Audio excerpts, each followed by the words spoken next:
This is day 156 of changing my life by becoming a creative person.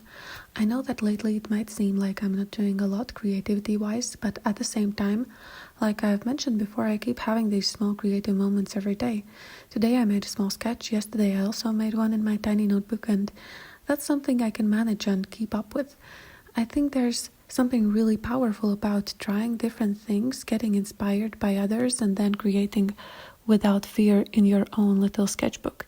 It's very low stakes, really, really low stakes. It doesn't matter if it doesn't work out. You just make something, close the notebook, and move on. And by doing that, you keep living a creative life, not through a big achievement, but through small daily actions that slowly add up. It's kind of like Duolingo. My streak there is almost 3 years now, and yes, I've forgotten a lot of my Spanish, that's true, but at the same time I still learn new words, and I know that if I went back to Spain I would understand much more than I did the first time I visited. It's about exposure, about showing up again and again, even in small ways.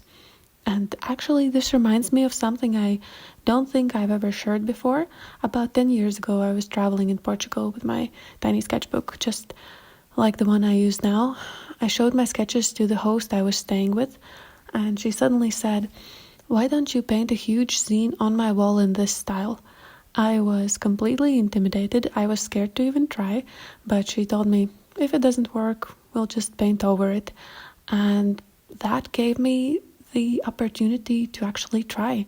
And that small habit, sketching every day, had quietly prepared me for something much bigger. And in the end, I made 2 murals with a black marker I drew on the walls, and they turned out really, really well. It was something that I'm still proud of. And I don't have videos of it anymore, but here are a few photos, and I'm so glad that I said yes, that I rose to the challenge and created something that can stay there, and that also gave me more confidence in my abilities. So yeah, keep your small creative habits. You never know when they'll suddenly become useful or when they'll prepare you for something bigger than you expected.